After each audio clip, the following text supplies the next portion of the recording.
Welcome to PLZ Soccer's YouTube channel. I'm delighted to say I am joined by Aberdeen fan and sports writer Robbie Hanratty to discuss the current state of Aberdeen Football Club. Robbie, another disappointing result last night, a 2-0 defeat at the hands of St Johnstone, and new manager Neil Warnock is now 5 games without a league victory. Just can we have your overall reaction, to that terrible result last night and to the appointment of Neil Warnock? Well, first and foremost, thanks for having me on, Adam. And in terms of last night's performance, it was just predictable. I don't think any Aberdeen fan, having watched the game since the turn of the year, is really surprised that St Johnstone came out winners. Neil Warnock's went on about leadership and fight, and none of that was shown last night against St Johnstone. They got totally bossed in the midfield and then cut apart at every attack. The defence just was letting the ball bounce. The goalkeeper was uncertain coming out for the ball. And just mistakes that we've been seeing all season just coming to fruition again.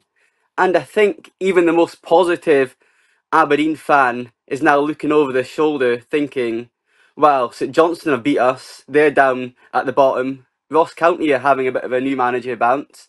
And then you've got Motherwell and the other teams around us basically finding more form than Aberdeen, who have, quite rightly, you've pointed out, 2 points in 5 league games under Neil Warnock. So, Adam, I'm really unsure where Aberdeen go from here. There's a lot of people saying, does Aberdeen have some serious conversations with Warnock now? I don't know. I think he's trying everything he can in terms of formation, personnel. He's tried to go harsh on them. He's tried to put the arm around the shoulder. And I just think he's inherited a really poor and unbalanced squad. Well, there was a lot of media attention, quite rightly, when Neil Warnock got the job. Robbie, how did you react when he was first appointed, and how do you feel about it now? Because things haven't really gone to plan. Hindsight's a wonderful thing, I suppose, Adam, because I was one of those that he probably wasn't my first choice to replace Barry Robson, who I must say probably should have been given the bullet maybe after the St Mirren game on December 30th, if not before then, because there was a lot of red flags during his permanent tenure, probably papered over by the excellent, I would say, European form, played well there. But Neil Warnock, I thought personally he'd be a safe pair of hands, a bit like Craig Brown, bless his soul, when he came in after Mark McGee stabilised the club until they got a permanent manager in. But little did I know that it would have probably the negative effect of getting Neil Warnock in, a guy with vast experience, thousands of games under his belt, and a track record in the English Championship of keeping teams in the league and getting the best out of underperforming squads. And I wouldn't say it's all on him, because he seems to know himself that the squad's unbalanced. His positions that he clearly would like strengthened, he probably wanted to be in earlier, but everything he's doing is just not working, and alarm bells must be ringing when he's saying last night post-match he can't see Aberdeen winning another game at present.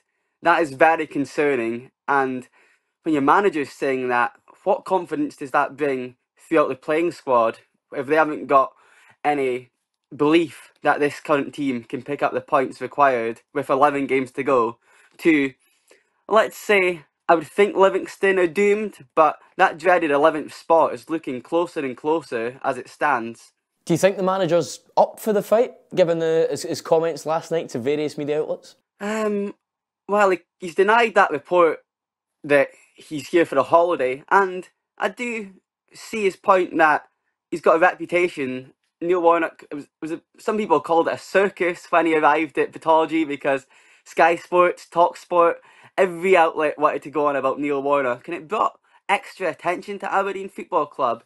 In my opinion, I thought it was going to be a great thing. It would highlight the club, that give it interest that it wouldn't maybe otherwise have got, and help attract a good calibre of manager in the summer.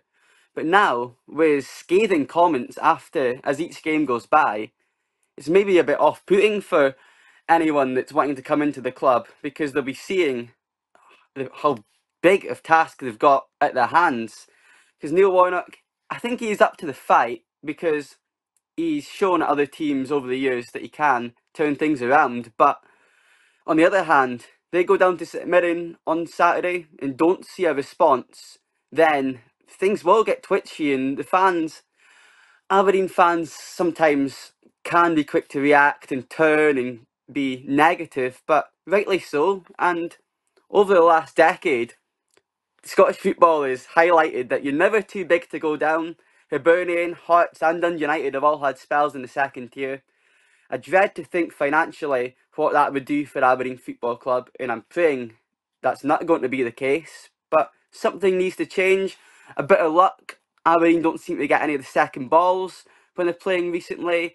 The losing such cheap goals. That's all got to change if you're going to be in a relegation scrap. Never mind some outlets still saying, well, top six could be on because the league's so poor. But I just don't see when the points are going to pick up. Are you worried now, Robbie? Do you think Aberdeen are in a relegation battle here? It reminds me when Jim Goodwin took over from Stephen Glass, and he was not similar to Neil Warnock, because obviously Jim Goodwin's a lot younger, but the way he went about things, what he said in the media, kind of diminished some of the players, hoping the effect would be a positive one, but it backfired and the season petered out, and it was lucky that St Johnstone in 11th place didn't have any more games to play and ran out of games really, because Aberdeen were heading for that elusive drop zone. And it's similar this season with 11 games to go.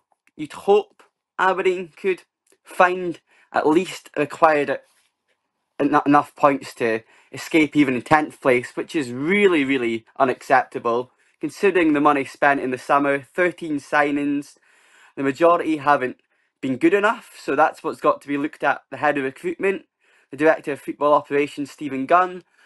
It's so much wider picture. Even if Aberdeen do stay in the league, finish 9th, 10th, whatever, it's not something to be celebrated. It's got to be highlighted, hopefully, in this external review being carried out, that it's not just the management team at Aberdeen that needs looked at, and the wider restructure needs to be set in place before you're looking at getting a permanent manager in the building. But to answer your question, Adam, I'm nervous about how the season could pan out here, considering only 3 months ago I was enjoying the sunshine in Greece and Aberdeen drawing with PAOK, who are doing amazing in the Greek league.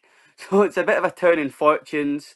I'm praying it'll pick up and we'll at least stay in the league. But just even utter those words are really, really concerning, and not what you think of what was once such a great and established club. Well, Robbie, thank you very much for your time, and for your sake, let's hope that Aberdeen are able to turn it around in the next few weeks. If you want to make sure you stay right up to date with all of the latest Aberdeen Football Club news, make sure to follow PLZ Soccer across all of our social media platforms.